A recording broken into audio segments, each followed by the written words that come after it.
We got that fever for wrestling. It's Thursday, and you know what that means. Welcome to Max Wrestling, episode 464. We're here for the final week before podcast promo Rumble 9. I am your captain speaking, and he is El Jefe. Next week is Rumble week, but we are coming off a wild weekend as TNA has officially relaunched. Boy, was it sweet, including another appearance by that guy, that newly named Nic Nemeth. A wild Jungle Boy shows us in Japan, tearing up his contract.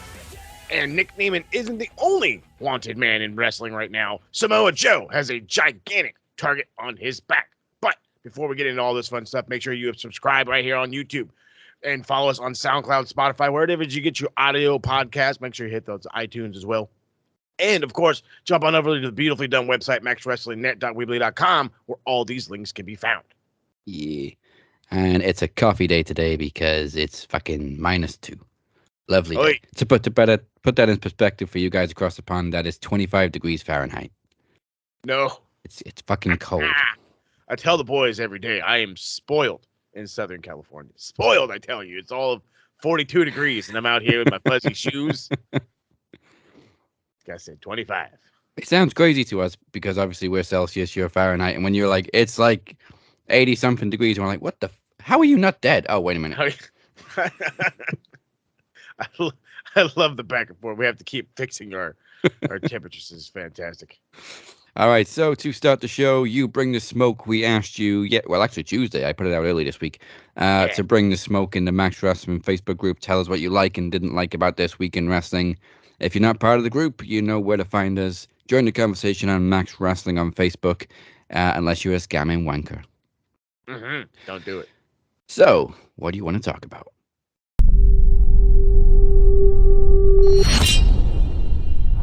We want smoke.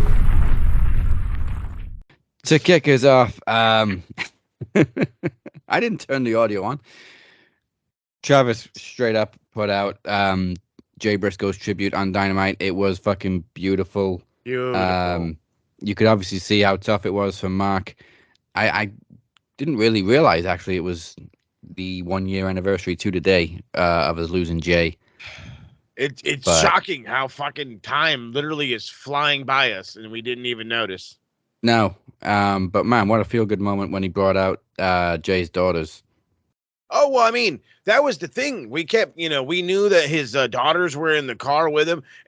For anybody that doesn't know the story, it's really a serious, unfortunate one. It was a man driving his kids home from school, and literally one just, what it could have ended up being a minor fender bender, but due to increased speed, ended badly. But unfortunately for Jay's loss, and I should have worn my Jay shirt, darn me. Unfortunately for the Jay loss. However, there was the positives. There was talks that one of his daughters wouldn't be able to walk again, and she walked that ramp like nobody's business. The family looks like they're in relatively good spirits, which is, the best they could say. Jay is utterly missed, and that is an understatement. So, I mean, excellent job by Mark. I feel for him. I almost wanted to cry with him the second he just started talking about his brother. It takes a big man to hold back them tears. Yeah. Was it? Where was Dynamite last night? South Carolina. Oh, so they were in like home territory too. Jeez. Pretty much. Yeah. There was that. Also, actually, it was all positive this week. To be fair, Chris Reed and Durham both said they're excited for the TNA rebrand. Specifically from Chris Reed. Dolph Ziggler, a.k.a. Nic Nemeth, showing up in TNA. That boy's showing up everywhere. Everywhere, baby. Don't forget he showed up not in Japan. He showed up at a New Japan show that happened in San Jose. Yeah. Wait, he was at Wrestle Kingdom too. Oh, that's right. No, he did do Wrestle Kingdom. That's right. I keep forgetting about that part. Yeah, and I didn't expect him to go anywhere else because obviously he instantly kicked off that feud over which title was it? Junior heavyweight? No, it's the IWGP Global Heavyweight. Oh, the Global, yeah. So it's the one that they combined, was the UK and the US, and now they've made it the Global, which is cool. Again, I keep saying all back in the day. Go back to the early 90s and late 80s. That was all fucking NWA and WCW doing. You know what I mean? Oh, let's partner with Japan and have a global championship. They're partnering with Japan and having a global championship. And now he's going with David Finlay. And hey, this went from a dude that, you know, you saw on New Japan and you were like, hey, you're probably Fit Finlay's son. And we're like, yeah, that's right. And then you'd forget about him. But now he's like the leader of Bullet Club. He is he's revamped. I still look at him like Fit Finlay's little son. You know what I mean? Hey, little Fit Finlay. But he seems like Marmite Dave Finlay. People either love him or they hate him. That's true. Exactly. Marmite, that's perfect. So yeah, Nemeth's getting around. He's got that title feud going. Chris Durham said he got back into TNA last year. And obviously been really enjoying the shows. Hard to Kill was excellent. It's going to be a good year for that brand. It is going to be a big year for that brand. They also signed a partnership with AAA on the show. And apparently I guess they're going to have a second show. Yeah. Well, they brought Explosion back too when they did the Impact tapings on Snake Eyes. There you go. So if there's a partnership with AAA, that's cool. Just please don't bring back fucking Del Rio. Now, did it? Please correct me if I'm wrong. I know they had a partnership at one point with New Japan. Haven't they had one already with AAA, or was it CMLL? I know they had a partnership with the Lucha Libre company. Yeah, it may have been some kind of deal with AAA because obviously Kenny was in between AEW, TNA, and obviously he was a mega champion at the time too. That's right. I remember that one. But I think this was like earlier. Just after or just before the whole New Japan deal where we were seeing Okada and such. Which, speaking of Okada, I guess he's showing up in TNA too. So it's like, yeah. So dude, TNA is making waves, bro. The show they did which was Snake Eyes, which is the night after Hard to Kill, was pretty much 2 weeks worth of Impact tapings. So we're going to be seeing that this week and next week. We're going to be seeing Okada and Ospreay this week and next week in TNA. Just that shot of Okada, like down on the mat, showing his respect to the TNA logo after they finally showed respect to him. Yeah, seriously. It's a nice redemption story. Hell yeah. And then it's Okada, bro. But again, it's I think I'm trying I think I'm trying to like overstep. TNA's back and it's making headway. You know what I mean? It's making big way. And it was a very so Hard to Kill. There's a review coming out from the boys. I'm already spoiling the end of the show, but there's a review coming out. It's just that's my own fault. I wanted to get fancy with an overlay, so when the boys want to yell at somebody, you can yell at me about the overlay and get happy about it at the end. Anyway, I didn't hate the show. I didn't love the show. There was some stuff that was way more for me, and then there was some stuff that I kind of I enjoyed it for what it was. You know what I mean? For what it was, but overall, it felt like an old school TNA show. It gave you that TNA feel. You know, the X division was awesome. You know what I mean? Tag division, awesome for no fucking reason. You know, main event, really good.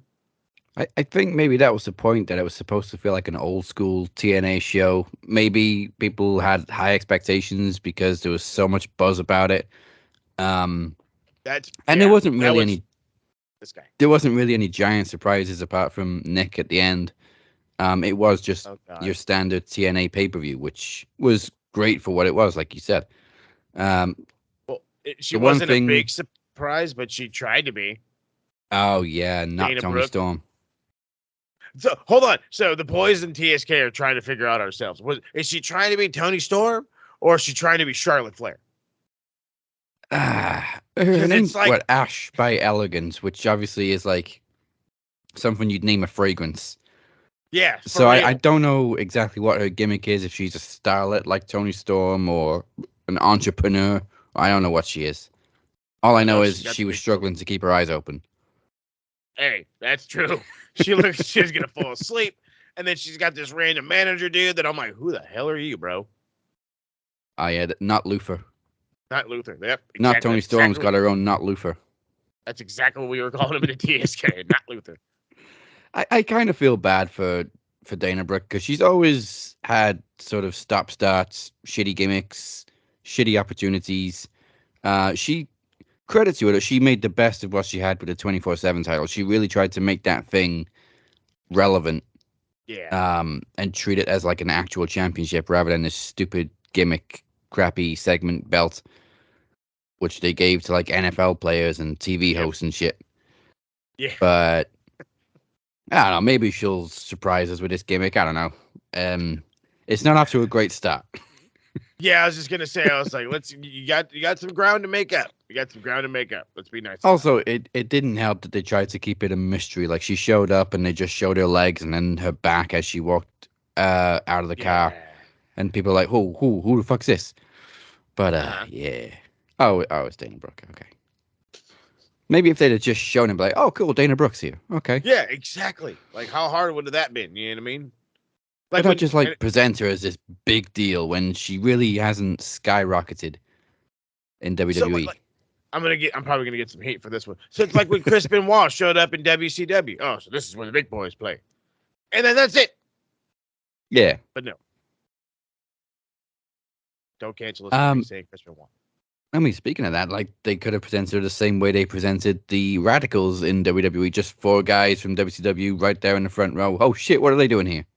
Yeah, exactly. What's Dana Brooke doing here? Oh, that's not her name. It's oh, what the hell? Elegance. No, we didn't even know she was coming. There was no vignettes or anything.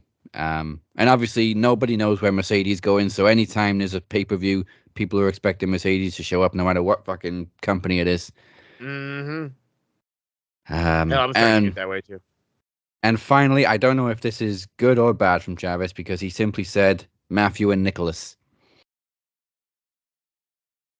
So I don't know if he liked that or didn't like it. That he just only said. Well, what did you think? I mean, since the whole Rawls shit and not wanting to sit down and talk shit out and make some money, I've always kind of been on the fence with the Bucks since then. But this gimmick works because obviously they want to be heels, and they're now presented as these arrogant EVPs, which is exactly what they are, and they can pull their own strings. So it works. I think that's exactly. I think they're playing into your hand.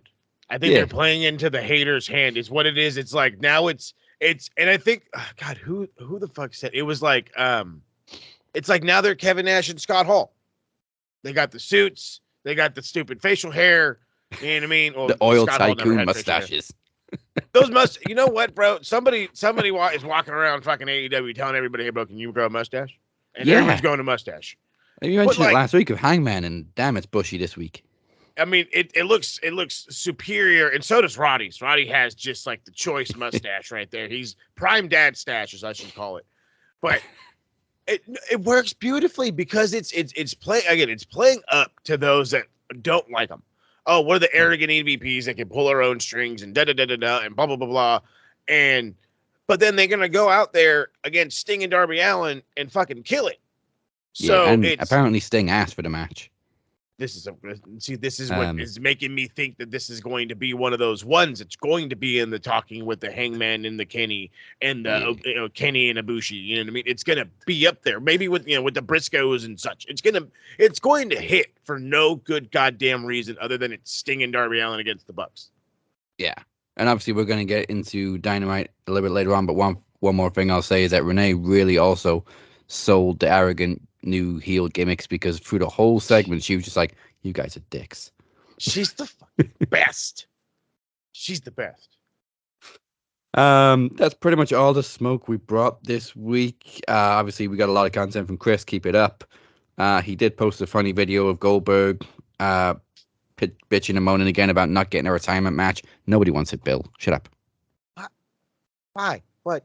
Wasn't that the WrestleMania thing? That should have been what it was. Come back, redeem yourself with Brock. It was a much better match the second time. And then go away. Don't keep coming back and winning titles for no fucking reason. But that was your retirement match. And then you decided to have another run. So you need a second retirement match? Go away. Go away. All right, before we take a thorough look at this past week, let's go back even further with this week in wrestling history. Guitar.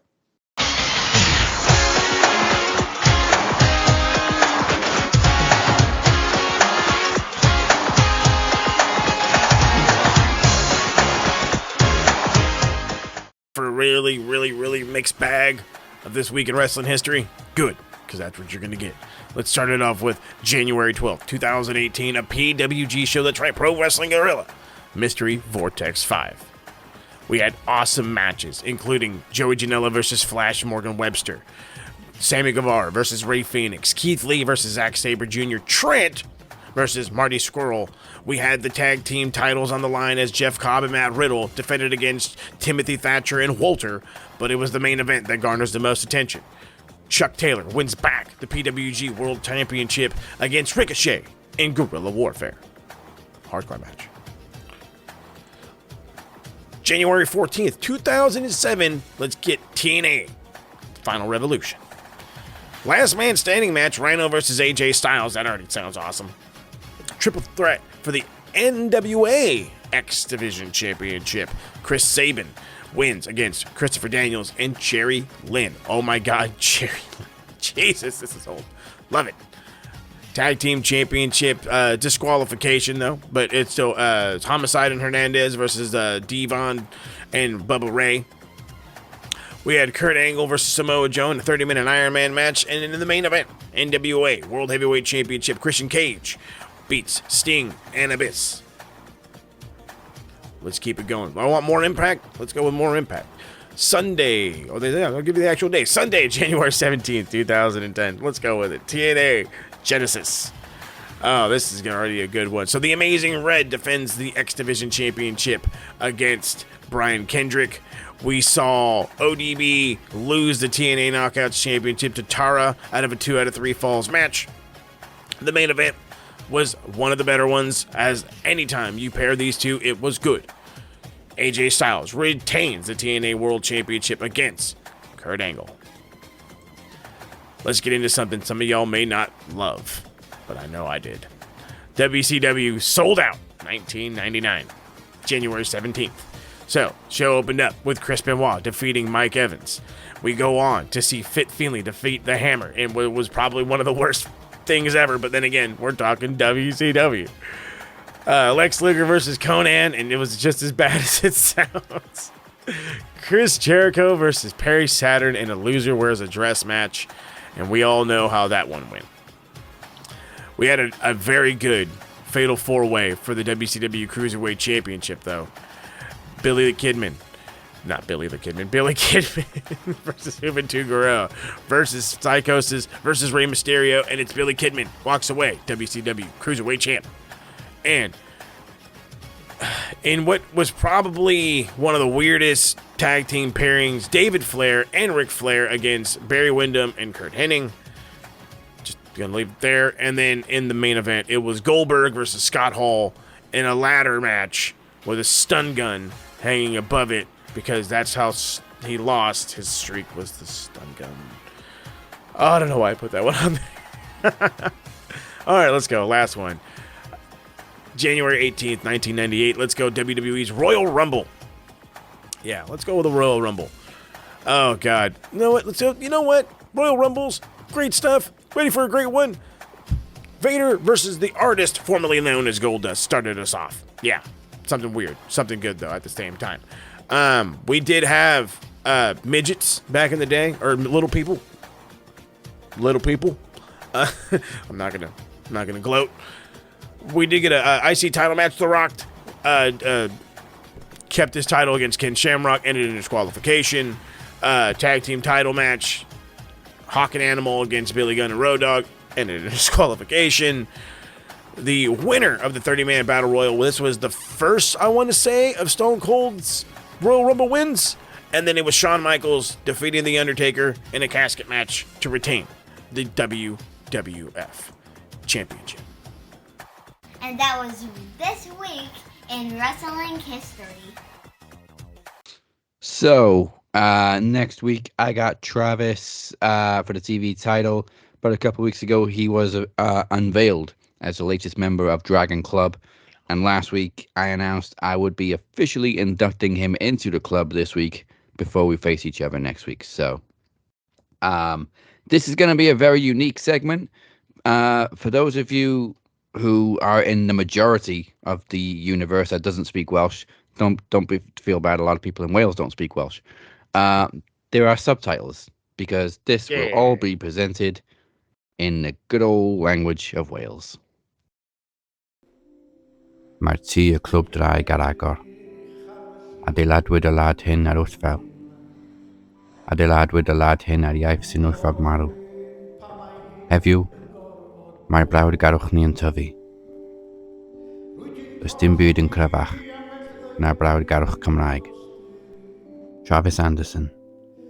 Wyt ti'n hawlio gwaed o yn Glyndŵr? I do. Ydych chi'n afo ymlaf dros y wlad hynafol hyn? I do. Wyt ti'n sefyll am Gymru am byth? I do. Wyt ti'n afunedu i byth gefnogi'r Saesneg yn unrhyw chwaraeon? I do. Yfed y gwaed o'r goblet. Dal yr wy yn dy llaw ac anadlu.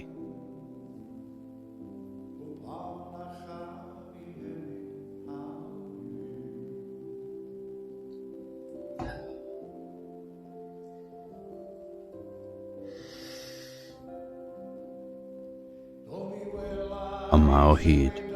You are now one with Dragon Club. Croeso. Yma o hyd. Proud and so glorious, standing before of us, our swords will shine bright in the sky. When united we come to the land of the sun, with the heart of a dragon we ride.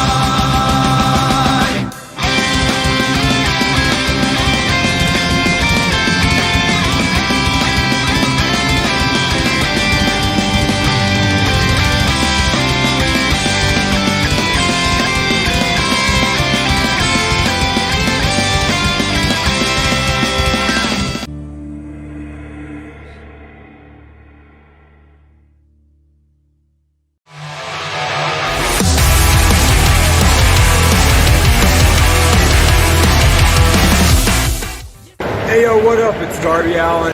Hey everybody, it's the interview queen, Alicia Atu. This is the voice of Killer Cross. This is Velvet Sky. Hey, this is Tommy Dreamer. Hey, this is AJ Kirsch, one half of the MLW commentary team. Hey, this is the charismatic enigma, Jeff Hardy. Hi, this is Rain Cruz. And you're listening to the Max Wrestling Podcast. You're listening to the Max Wrestling Podcast. You are currently listening to the Max Wrestling Podcast. And you're listening to the Max Wrestling Podcast. Giving you all your wrestling information to the extreme. It's time to take it to the max. Take it to the max. It's time to take it to the max. We're about to take it to the max. We're gonna take it to the max! And we're about to take it to the max. To the max! Welcome to the Madhouse. Welcome to the Madhouse.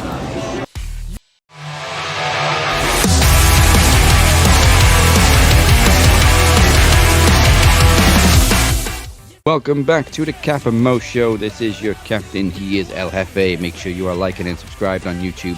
Follow us everywhere, and for all the information you need, go to maxwrestlingnet.weebly.com. Do it right now. But before you do, we must recap this past week in wrestling history. So let's kick it off with Impact, and for God Almighty, was it good? Let's go in 3, 2, 1. Impact in 3, 2, 1.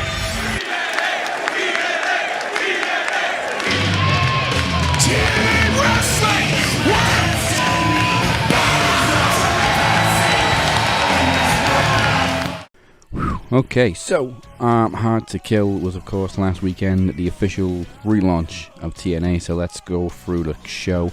On the Hard To Kill countdown, Steve Macklin defeated Rich Swann with a KIA after catching Swann in the crosshairs. Backstage, Gia interviewed Eddie and Alicia Edwards, Brian Myers, Moose, and the former NFL player D'Angelo Williams. Moose says that tonight they show the world why they should always trust the system.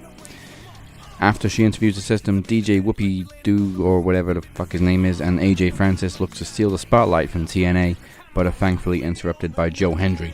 Hendry presents Francis with a new music video making fun of him, and DJ Wookie, whatever his name is, then smashes his laptop over Hendry, and Francis hits a chokeslam. The System's Eddie Edwards and Brian Myers defeated Eric Young and Frankie Kazarian as Myers pinned Kazarian following Edwards hitting a Boston Knee Party. In a no DQ match, Crazy Steve defeated Tommy Dreamer for the Digital Media Championship after shoving a wad of forks taped together down Dreamer's shirt before kicking him and hitting the cannonball, followed by a DDT off the ropes. And all this was on the pre-show. On to the main card. Eric Young leads the roster on the stage as he ushers in the new era for TNA, and the first match is a Knockouts Ultimate X as Giselle Shaw spears Threat off the cables. Steels, Luna and Shaw then all climb at the same time, but Luna and Steels fall to the mat as Giselle Shaw unhooks the X to win a shot at the Knockouts Championship. After being reanimated, Frankenstein style, PCO is attacked by Bravo to quickly end the match with Dirty Dango in a DQ. But Rhino shows up to help PCO as Oleg Prudius backs down from Rhino. Santino books an impromptu 6-man tag and introduces Jake Something as PCO and Rhino's partner. PCO then lands a PCO salt on Bravo for the win for his team. A mysterious woman arrives at the venue. Don't get your hopes up.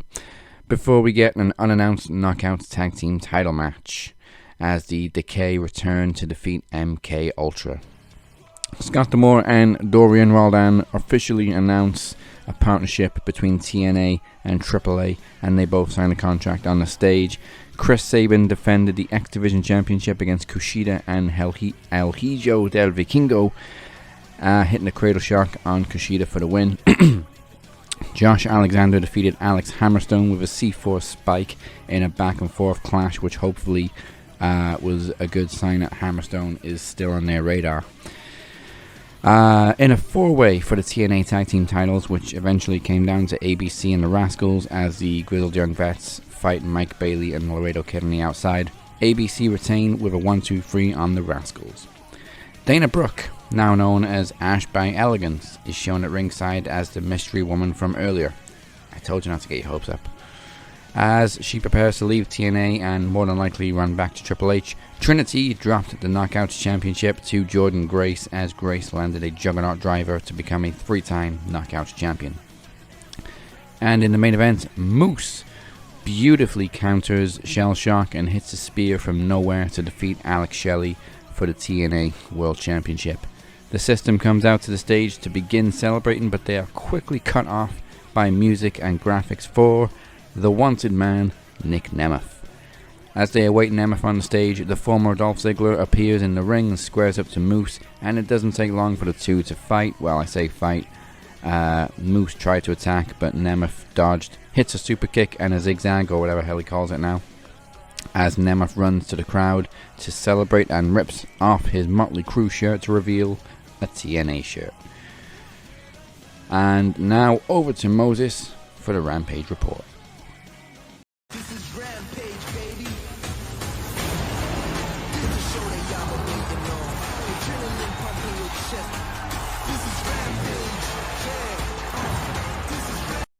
What to do, everybody? All right, let's chop on into it. Let's hop into that Rampage report. Eddie Kingston defeats Wheeler Yuta in what was a beautiful match for the the Continental Crown. The Continental Crown. He wins it with a spinning back fist and then Northern Lights. Bomb.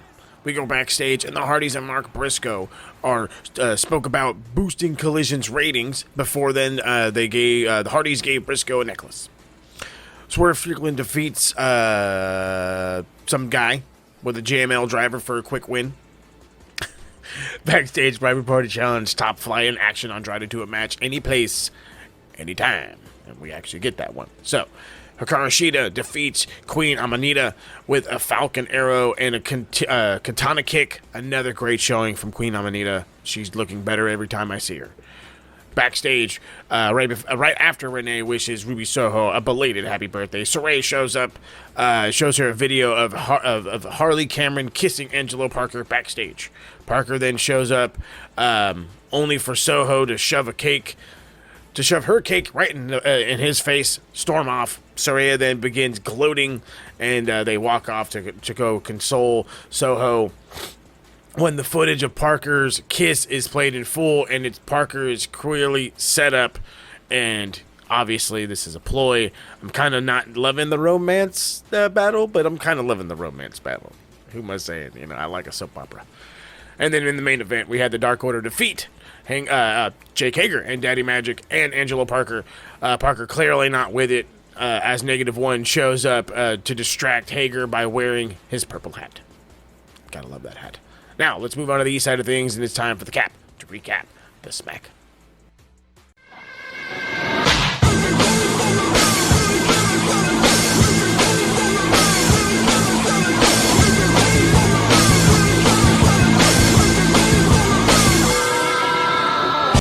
So to kick off SmackDown, Grayson Waller versus Cameron Grimes was supposed to start the show, but Solo Sikoa and Jimmy Uso jumped Grimes during his entrance.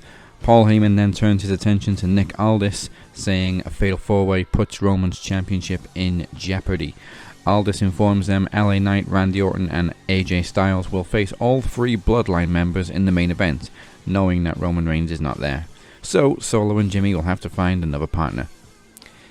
Angel Garza and Humberto Carrillo defeat the LWO as Garza rolls up wild in the confusion of Carlito brawling with Santos Escobar.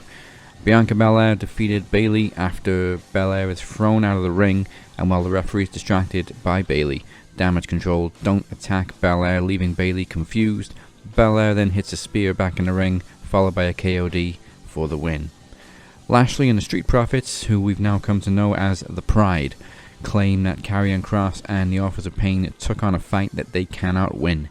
Karrion Kross appears on the Tron and announced themselves as the Final Testament. Carmelo Hayes versus Austin Theory ends in ref stoppage following a scary Spanish fly botch as both of them land on their heads. Theory seems to take the worst hit as he is now reportedly in medical protocol. We wish him all the best and a very speedy recovery, of course. And in the main event, without a partner, Jimmy and Solo attack Randy Orton during his entrance, effectively making it a standard tag match. However, Orton returns to the ring later on and picks up the win with an RKO to Jimmy. After the match, chaos ensues before the babyfaces stand tall and plant Solo through the announce table. And the weekend is just getting started because Moses is on course for Collision.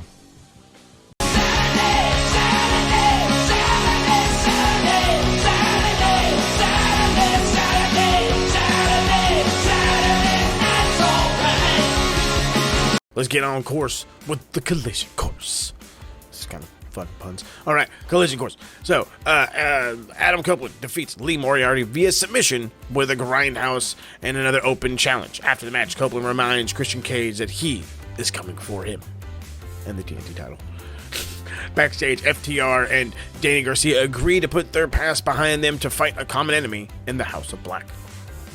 Also backstage, Chris Jericho and Sammy Guevara address Big Bill and Ricky Starks ahead of their tag team match later at Battle of the Belts. Sammy points out he's the only person to ever win a title at Battle of the Belts. Mogul Embassy defeated Lance Archer and the Righteous to retain the 6-man tag team championships as Bishop Khan hits Vincent with a pedigree. After the match, Prince Nana lays out a challenge for Bullet Club Gold on Dynamite. Backstage, Preston Vance is interrupted by the Undisputed Kingdom as Roderick Strong with the great mustache wishes him luck against Orange Cassidy. Vance says after he beats Orange Cassidy, he'll kick Roderick Strong's ass too. Roderick Asses? Roderick Asses. That's a great name. Roderick Asses. It's like a stripper name. Dustin Rhodes defeats Willie Mack with a swinging neckbreaker. Did not see that one coming. The swinging neckbreaker part, not the Willie Mack losing. Backstage with Bullet Club Gold, Jay White accepts Mogul Embassy's challenge. And then Hook arrives backstage. Unannounced, Dustin Rhodes is then interrupted by Christian Cage. Cage says he is afraid of Adam Copeland and says because of that, you are an enemy. Rhodes then issues a challenge for him on Dynamite, but Cage doesn't accept. Of course, he just insults him, probably about his dad being dead. I didn't watch this part, but I'm pretty sure he told him that his dad was dead. We all know that his dad is dead. Dead for a long time. Hangman defeats Shady Drake with a buckshot lariat as this lovely mustache gets bushier by the day. In her debut match, Deonna Purrazzo defeats Red Velvet via submission with the Venus Delina? Whatever. Wins via submission. Hook squashes Kevin Matthews. Yes, that Kevin Matthews, a.k.a. KM.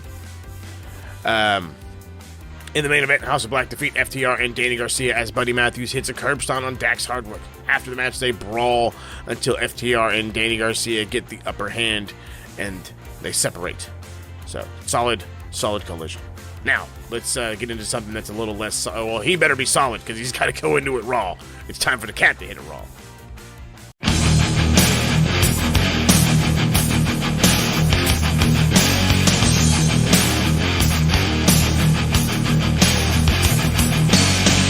Now we are going in Raw. Cody Rhodes opens the show to talk about the Royal Rumble, but he is very soon interrupted by Drew McIntyre. They both plan on winning the Rumble and also bring up their history together, even as former tag team champions. Cody then leaves the ring after reminding McIntyre that he beat him before they both returned to the WWE. DIY defeat the Judgment Days, JD and Dom, with a meet in the middle on McDonough.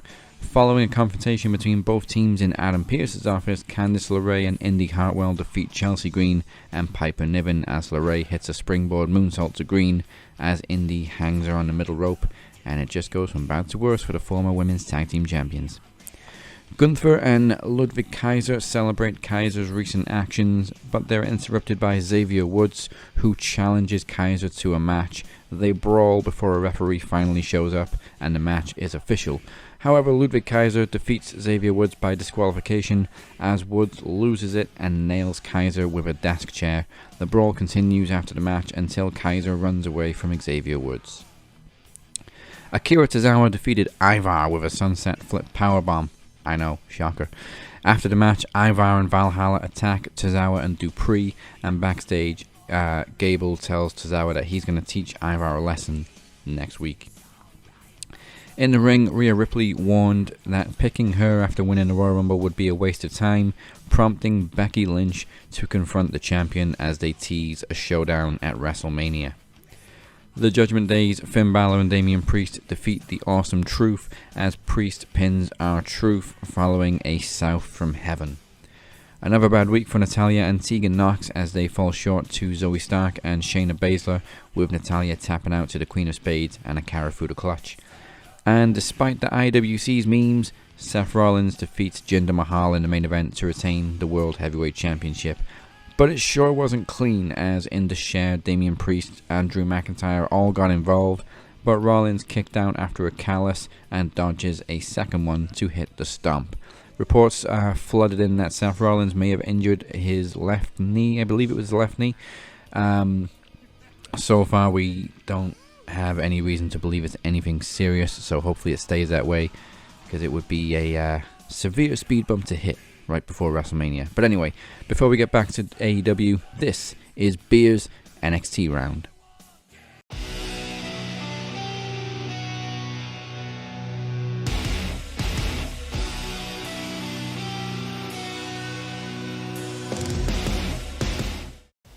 Hey guys, this is Beer. This is your NXT round for NXT on Tuesday Night Results. Show open, Carmelo Hayes and Chuck Williams defeat Malik Blade and Idris Inoue in a really fun tag team match.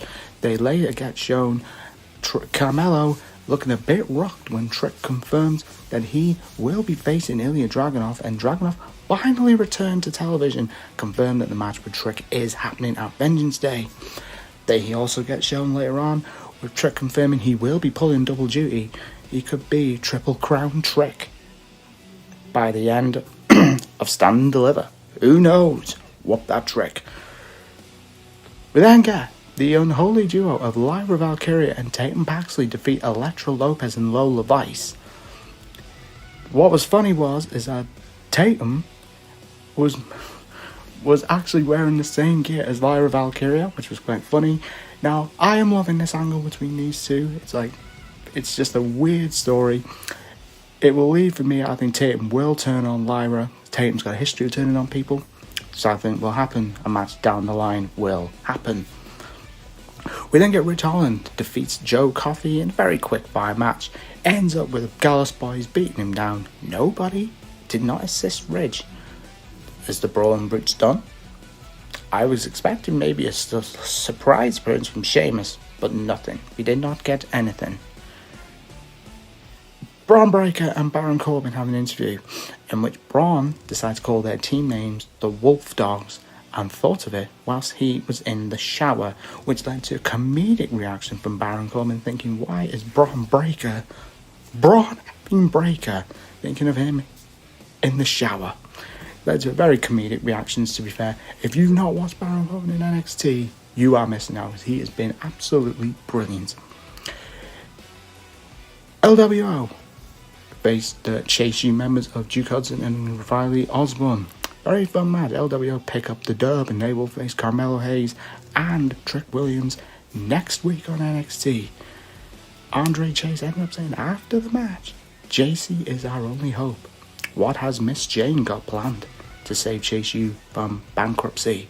We finally see the return of Dijak after that incredible underground match with Eddie Thorpe not long ago. He goes one-on-one with Trey Bearhill. Dijak picks up the win.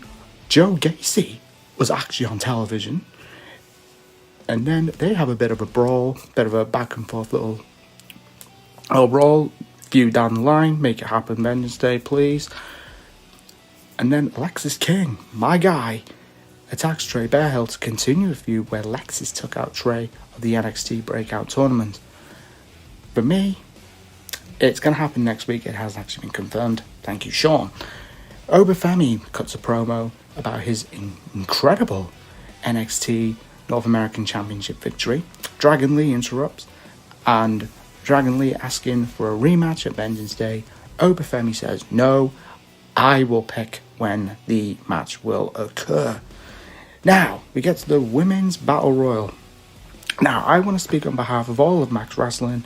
We wish the speediest recovery time possible for Cora Jade, who sadly suffered a torn ACL on a live event on Friday night. Cora, I thought, was going to win the match, but sadly it wasn't the case. So we at Max Wrestling, we wish Cora the fastest and speediest recovery possible, and we're hopeful to see her by the end of the year, but we're not going to put our money on it just yet. Women's Battle Royal ends up with the final four being Roxanne Perez, Kalani Jordan, Kiana James and Fallon Henley. Roxanne picks up the victory, but the controversy around Carmen Petrovich was not eliminated from the match. But does that mean Carmen may slip her way into the match? Who knows? But anyway, that was your NXT. I would give it out of 5. I'd give it a 3 out of 5. Shame the Dijak match didn't last me long. I'm a big Dominik Dijakovic fan. But also, I cannot wait to see Ilya Dragunov back in the ring. The Mad Dragon, you are missed. Anyway, this is your NXT round, and I'll see you next week.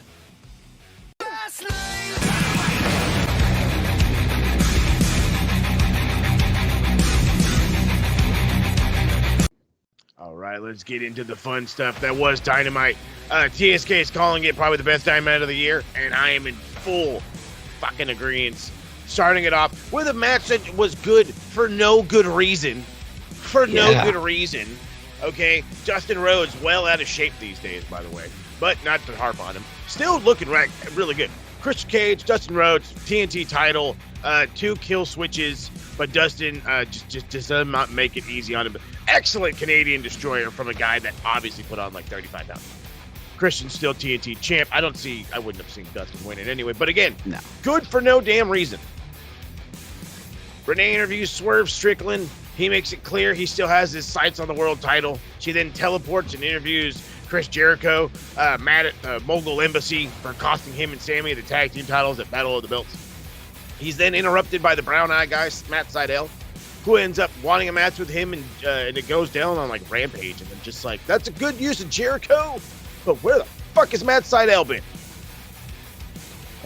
I think Lance somebody killed Wardlow killed him a few weeks ago. Explain. Orange Cassidy, Trent, and so this was a 8-man. So it was yeah. Orange Cassidy, Trent. Oh no, tag team. That's right. I'm already getting confused. Against Penta and Commander. That's what it was. After the match, Undisputed Kingdom confront the Best Friends as Roderick Strong lays into Orange Cassidy, talking about his international title, how he's going to take it. He's going to be the next international guy, which I don't hate. I can't wait for this match, though. You're going to make me wait all the way to March 3rd, you bastards, but I can't wait. Cassidy is ready for a fight. And like I said, yeah, goes down to Revolution March the 3rd. 6 weeks. Renee, go ahead. 6 We got weeks? 6 weeks. No, that's too long. All right. So go from one sweet stash to another sweet stash. Renee literally up and down this goddamn place like a fucking chicken with her head cut off. Goes to interview Hangman Adam Page, and he says he will be keeping an eye on the main event, whether it's Hook that wins or Samoa Joe. And as we touched beautifully at the beginning, a 1-year anniversary of Jay Briscoe's tragic death, Mark Briscoe takes the stage, pays tribute to his brother along with Jay's son and daughters who are fully recovered from the accident. And then we got a beautiful video tribute. And then this was probably, in my opinion, one of the best things, if not the highlight of the show. Renee, again, interviewing newly named Christian given name, because these are good Christian boys, Daz. They're good Christian boys. Nicholas and Matthew Jackson, as they look to remove the toxic and cancerous superstars from AEW, including Sting, and everybody likes Sting. Oh God, it's gave me so much WCW. So great. Maybe being good Christian boys is why they didn't like CM Punk. Hey, you know what? Hey, it's a good enough reason for me. We get new Ring of Honor 6-man tag team champions as Bullet Club Gold defeats Mogul Embassy, and the cap is absolutely seething because that just there goes the money. There goes the money, baby. Those guys were guaranteed 18 points every time they had a 6-man tag match.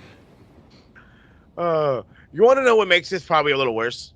I have a funny feeling they're gonna merge these 6-man titles. For both. Oh, don't do that, because I got the trios champions too. The TSK has this bad feeling that that's exactly where we're going. It's Bang Bang Scissor Gang gonna go against each other, unify them. Oh no! Oh yeah, I keep forgetting to claim them daddy after the trios champs. Mm-hmm. I mean, they're friends. I got one of friends. Them. So I'm just speculation. After the match, Adam Cole was backstage with Wardlow as they celebrate and prepare for more future gold for Strong, and Wardlow saying that soon Wardlow will be AEW champion. I'm loving how they're pushing the dog shit out of him. But I'm like, you do know that you're being a manager right now, right? I mean, I know your leg's in a cast. I get it. But you're totally being a manager right now. You're doing what the WWE wanted you to do. Just don't put a suit on. So, to the fucking nerds out there who have been putting out hate for Deonna Purrazzo's size, your mom's a fucking cow too, okay? Go fuck yourself. Her and Anna Jay is getting better by the fucking match. I don't know what's going on, but she's getting better by the match. Wins with a submission as Toni Storm watches on commentary beautifully, might I add. Beautifully. After the match, Renee offers Deonna a chance to speak to Toni. Deonna refers to their history, says, you knew Deonna Purrazzo, but you don't know the Virtuosa. Toni responds by jumping on Luther's shoulder, by trying to climb the table. Luther says, no. Let me help you, my dear. Puts her on her shoulders. I'm in hysteria. I cannot fucking breathe because she's like trying to cut a proper promo on this dude's shoulders. Let's get out of here, Luther. And, we must go to a commercial here. Tits out, or was you say fucking chin up, tits out, and watch out for the shoe. Fucking throws the shoe, throws back and forth. The fan gets hit with a goddamn shoe, and they just fucking trot off. I fucking love Tony's, and all the way to the back. They have yet to cut the fucking screen. They're walking backwards. She's still up here. I think this was easily one of Timeless Toni Storm's best segments. Oh God, she's. The fact that she kept a straight face for the whole thing, I would have been off his fucking shoulders dying. Not only her, but Luther. Yeah. How the hell are you not like dying right now? The shoe hit somebody. You're carrying her. She's still rambling on. Nah, dude, I'm sorry. Like, I'm belly laughing. I probably would have dropped her. It's all bad. It's all bad. But speaking of stuff that was not all bad, Private Party and Top Flight. I think the first time we got this match was like near the beginning of AEW, and everybody's been hurt, so we haven't been able to see it again. And God, I fucking missed this combination. Excellent combination. And this main event, just superior, top to bottom. Just the tits. Fucking ruled. There you go. That's the words I'm looking for. Fucking ruled. So despite a nasty bump, and it was more than that, dude. So poor Hook is so excited in this match that when he goes for this running elbow to start it, he lands it hard on Joe. And Joe says, "Kid, you're getting a receipt." And that's when that elbow came, that back elbow, and you knew there was something behind it. And that one dropped the poor kid. And then again, he got him with a glancing elbow, and so he decided to fucking kill him by almost breaking his fucking neck all over the table. Samoa Joe is the guy. Don't ever fucking get a hard way on fucking Samoa Joe, bro. He will literally murder you. Literally murder you. But after just fucking valiant effort, after being destroyed and being down for a couple minutes, checked on by the doc every chance they can check on him. Excellent overall effort. Beautiful presentation. The fucking spotlight, the camera, the everything about this was superb. But Samoa Joe, after hitting a muscle buster, chokes out the handsome devil, what they say, fucking Diablo Guapo, if you will. Fucking, and after that, the kid refuses to stay down. He just pops up. Is that all you got? Joe comes in, kicks him right in the dick, fucking hits him with another muscle buster. Kid pops up again. And now he's going, gets ready to go in there. Hangman comes in to aid him, goes bananas, chases Joe off. And that's when we get a nice little, handshake for, he'll help the kid out, whatever. And we're kind of waiting. And I'm like, it's not done. This is a great finish, but it's not done. And bam, swerves in the crowd. Because he kept saying, I have my eyes everywhere. So yeah, I was watching the title match, but I'm watching yo ass too. And it could have ended like 2 minutes. I didn't have to see them, hug one more time and walk out again. Like, yeah, that was weird. It's pretty weird. But other than that, this was a fucking perfect goddamn Dynamite. Now you have all reason to hate the Young Bucks even more, everybody. But I assure you, this will also be another reason for you to love them in the end. And I keep comparing Hangman and Swerve to Batman and Joker, but yes, the way Swerve just Batmaned into the crowd, like out of nowhere, was awesome. Yeah, I don't know who's Batman. I think I think it was me and Rob that were like, "Who's Batman though?" And I'm like, it gotta be Hangman. Swerve's a heel. The fucking eye black is killing me. Yeah, that looks sweet. I liked it, but then every time I seen him too, I was like, right after he's done playing, Swerve When I Drive, it's like My Chemical Romance or something. I love you, Swerve. Don't hurt me. When he showed up in the crowd, even Prince Nana was looking menacing. Yeah, dude, it's something's hitting beautifully for them, and and just run with it, please. Yeah, this was a very solid Dynamite. Keep it up, Tony. You might get that $1 million back someday. Hey. That sounded like that wasn't a dig. That was genuine sincerity. I hope they get the $1 million back soon because they're doing good stuff. Now, after we had a little bit of a dip in quality, but things are really picking up again. I was gonna say no, that you nail on the head on that one. Wrestling overall for everybody is going up right now. And also, speaking of quality, they had the temporary stage on Raw because of the storm. I guess kept some of the crew away. I thought it was like we're just bringing in this new stage, but no, it was a temporary fix. But I hope they keep it because it was cool. That's what a lot of people are better. saying. That's what a lot of people don't like these just one giant screen. Yeah, no. I want to have some kind of set. Yeah, come on, a little bit, just a little creativity. You mean you look at Dynamite? It's all screens now, but now they're like angled and stuff. So you got a few different screens, and it looks like a stage. That's what you want from Raw, not just one giant ass screen with a door. With a door. 'Cause that's what it is. It's just a door right in the middle of the screen. Come on out through the door. It's like the fucking Truman Show. Oh yeah, dude. I was thinking. I was like, fucking, what movie is that? Damn you, Jim Carrey. So Trips, keep it, please. Come on, man. And also bring back the fist for SmackDown. Do it. we're also getting the trailer for 2K24 apparently on Monday. I'm guessing before or after Raw. And it's been very heavily suggested that there's going to be some kind of announcement with Stone Cold, and special guest referee looks to be making a comeback. Personally, I really want GM mode back.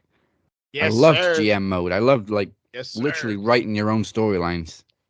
Because, and you say that, and I'm going to say this as a sports gamer. Do you want to know what the most played thing is? Franchise. Give me the ability to run this motherfucker. Yeah, because they did bring back GM mode, but it's basically an expanded version of Universe. I want that version where you can literally write the cutscenes and shit. That, or at least give me like preempted ones to pick from. Yeah. Just let me design it, not just build a card, which on paper looks like a hell of a card, and then you get like 3-star rating. Like, what the fuck? Oh, yeah, how did that shit to bed? You look on the other show, they got like a random ass singles matches or tag matches, the main event, and it beat you, and your main event was like a fucking sick Hell in the Cell or whatever. Yeah, it's like, how is that not good enough? It's like bullshit. But next week, it is time for our first special event of 2024. We present Podcast Promo Rumble 9. January 25th, and it features a huge 4-way main event for the Max Wrestling World Championship. Cypher chose to have 3 challengers in what will now be the first ever Promo Roundtable. Cypher defends against Beer, Chad Malcolm, and Ted P. De Niro. They will each have 3 minutes to cut a promo. And speaking of special referees, the winner will be decided by your special guest referee. That would be me. Oh, the judging hat is on. But now let's talk about some history being made. He is the longest reigning television champion in Max Wrestling history. And I told the Cap. Let's go. Obviously, talk about the Cap. Defends his television title on the 300th day next week against his fellow Dragon Club member, Travis the Walker Anderson. Travis, will he prove he is once and for all a part of the group? Can he be trusted? Or is he another snake in the grass? Well, it's not the only TV rules match because Beer has laid down a challenge. It will be Beer versus the Phoenix in TV rules, and the winner gets a shot at my Knowledge Championship, if I still have it, at Promo Mania. Speaking of titles that he has to defend, who will be Knowledge Champion walking into Promo Mania? We'll find out next week as the Cap defends the title against a very dangerous adversary in Ted P. De Niro. For the first time since July of last year, it'll be 3 stages of knowledge. Yeah, I didn't realize it was that long since we did 3 stages, but we're bringing it back. We will also predict the 2024 Royal Rumble, and once again, it comes your way next week on January 25th. Go to maxwrestlingnet.weebly.com/rumble9 for more information. And stay away from Max Wrestling Observer on Twitter, fucking spoiling all our shit. Yeah, dude, Cousin Dave's an asshole. Fucking Dave Felttip and, what was it, Brian Albatross. Albatross? Assholes.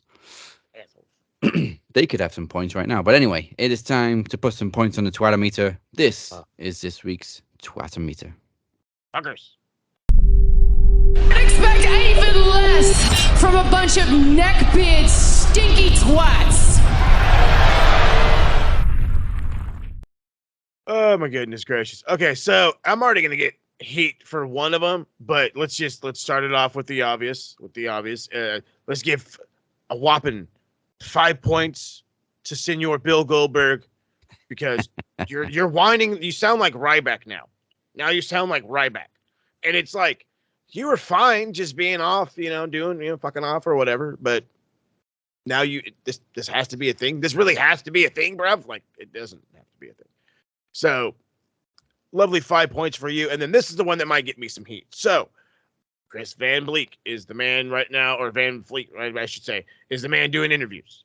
He just recently had one with the not newly signed, but the now NXT superstar Lexis King. And after originally going off of straight clips, thanks to TikTok and like Instagram and such, I decided to watch the whole thing. After obviously having a whole rant with the TSK, because that's just how I roll. But I am still very much in the notion that the only person to blame for his terrible AEW run was himself. He's not a creative guy. He didn't have anything. He didn't give us anything worthwhile. I kept talking about how Griff Garrison was getting more over than he was, but it was the truth. It was the truth. He did nothing special. He didn't emulate he's talking about how he emulates his dad and all my moveset and all my this. Yeah, now Sean probably sat you down and said, hey, I worked with your fucking dad. Watch this goddamn tape. Okay. And that's probably how he's now starting to all of a sudden work like his dad. When he was in MLW, he had characteristics of the loose cannon. When he got to AEW, that was there for a little bit, and then they went varsity blonde, so it was very Hollywood blonde. But in no way did he emphasize the Pillman. In no way did he try to stand out from the crowd. He was the guy next to Griff Garrison at the end of it. But he's complaining, oh, well, I was just the guy in the back, a couple of dark matches. But what did you do to get yourself out of that position? And I was ranting about it. Like, talk about other guys, with, oh, my dad's name. Oh, I have my dad's name. Let me fucking run with this. You know what I mean? Let me run with the fucking name that I have. I said, there's a guy right now that can't wrestle on a big show because of his dad's name. Chris Benoit Jr. wants to use his fucking dad, or David Benoit, I should say. Dave Benoit wants to use his dad's name and wrestle under it, but nobody will let him. This kid is willing to go out there and do the best he can to emulate his dad positively. Don't hurt me. Emulate his dad positively. And then try to roll with it and make something of himself. Instead, you decided to go to that's not the harp here. That's not the harp. The harp is you literally are saying that you need somebody to be creative for you. You want to be an actor in professional wrestling. And it almost never works out well that way. So, I mean, I hope I'm wrong. I hope everything goes well for you, but the bitching, the whining, and it all being on your own shoulders. Again, AEW was the place where you could go and just be you. You could go and just go be that guy. You had your own creative freedom. And with that creative freedom, you did fuck all. So, I wish you the best, but watch your goddamn mouth. Okay? You failed your fucking self, and because of that, you get 3 points. All right. Yeah. And let's not pretend that if it wasn't Brian Pillman's son, WWE wouldn't have grabbed him from AEW, strapped a rocket to him in NXT. That's exactly the other point too. What did he if he didn't already have that name, if he wasn't Brian Pillman Jr., what the fuck would he have done? What would WWE really called? Hey brother, come on over to NXT, and then again, literally put him on a throne, as he says, and strapped a rocket to his ass. No, it would have been some guy that they're going to slowly build in the PC for 6, 8, 10 months. Maybe we like him, maybe we don't. Yeah, come on now. Don't sugarcoat it. You have a name, either you can use it or you can't. And from what you're telling me, you can't. So you're not creative. No, they did it for spite. Yeah, fucker. All right, so that's 2 on the Twatometer this week. But now let's get some good points on the board with the Yeet-o-meter. Give me some good points.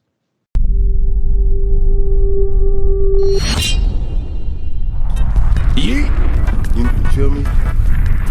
Do you feel him, sir? Very, very easy for me this week. And speaking of spite, that's a big reason why I'm giving 5 points to this person. Because she's had a lot of shit over the week from wrestling fans. So 5 points straight to Deonna Purrazzo. Hey, fucking, she deserves all of it, bruv. All of it. You beautiful, motherfuckers wish. Fucking dominant in that ring. Keep going. You motherfuckers wish you can get a piece of something like that. You fucking calm down. Damn right. Well, that's it. So let's take a look at the leaderboard. Yeet-o-meter. CM Punk still at the bottom with 2 points. He's also at the bottom of the Twatometer with 2 points. Sting, Jey Uso, and AJ Styles on 3 points. Eddie Kingston on 4. Deonna, Randy Orton, and Tony Storm on 5. Naito still right at the top on 10. on a Twatometer.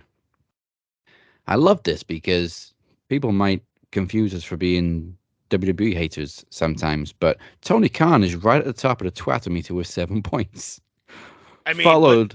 We've always said, bro, the honeymoon is fucking over. So when you start fucking up, we're chalking you up now, bruv. And that's what happens when you go on a Twitter rant. He's followed by Ric Flair on 6 points. Then we have a 4-way third place, all with 5 points. Goldberg, Kevin Dunn, Ryback, and the IWC itself. Well, I'm surprised Ryback's only got 5, actually. He's talked a lot of shit this year already. Yeah, well, and we're only 3 weeks already. in. Oh, God. I'm so glad the TikTok for me is slowed down on the wrestling side. Shawn Michaels, unfortunately, has 4 twat points. Lexus King is now up there with 3 points, along with Eric Bischoff. And then, of course, like I said, CM Punk at the bottom with 2. Hey. It's fun. These meters are fun this year. Yeah, they are. I can't wait to see it at the end of the year. That's what I'm waiting on myself. It's like we're going up. We're only in January. You know what I'm saying? So it's like, how's it gonna look come like July? You know what I mean? Like how bad can it be come like July? Because remember, this can get bad. If it's real bad, we'll fucking double these points up. Like if it's real good, like we did with Naito, we'll double them up. Yeah, like we did start a little early at the back end of last year, so we got a couple of extra weeks on it, but we're like week 3 now, and we've got 4 people already on 5 twat points. It's fucking great. But anyway, thank you for joining us. I hope we rocked you harder than Deonna Purrazzo's sweet curves rocked the body-shaming basement dwellers that haven't seen a vagina since they got pushed out their mama. Hey-o! Before we go anywhere, here's what Moses has for you Pencil Neck Geeks this week on the A to B of Retro Rewind.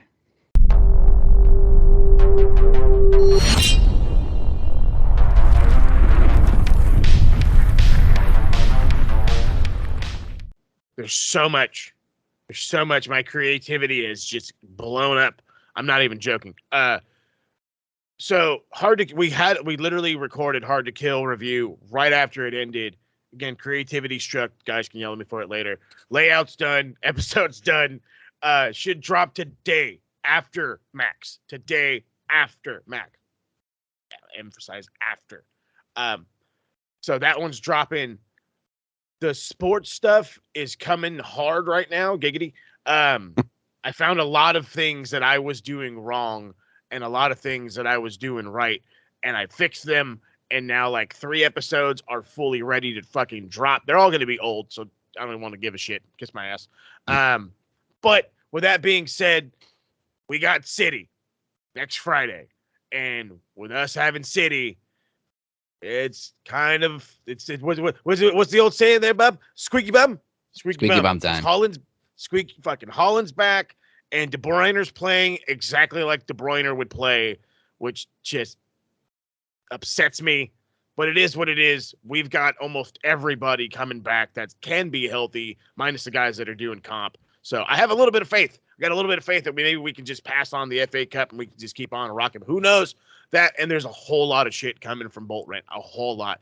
I've been scouting cornerbacks. I've been scouting offensive linemen, wide receivers, head coaches, and GMs. The amount of crap that's going to be coming out of this fucking platform is ridiculous. But it's all coming in a nice, sweet package bow. So just stay prepared. And the best way to do staying prepared is by hitting us all on the lovely social medias. The artist formerly known as the Twitter machine, the Evil X machine, if you will. Max Wrestling UK, Captain 512, SMR Podnet, and soon to be KTN Sport. Not Sports, so it can match, the YouTube, because I couldn't get KTN Sports. So don't yell at me. It's YouTube's fault.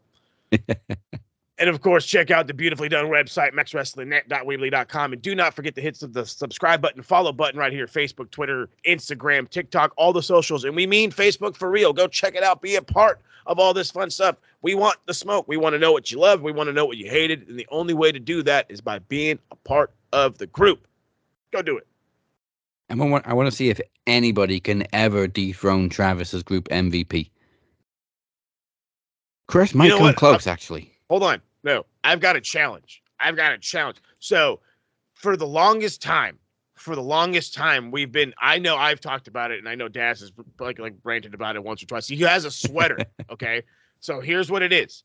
To the first person that can dethrone Travis the Walker Anderson as group MVP, you will get the first official Max Wrestling t-shirt. All right.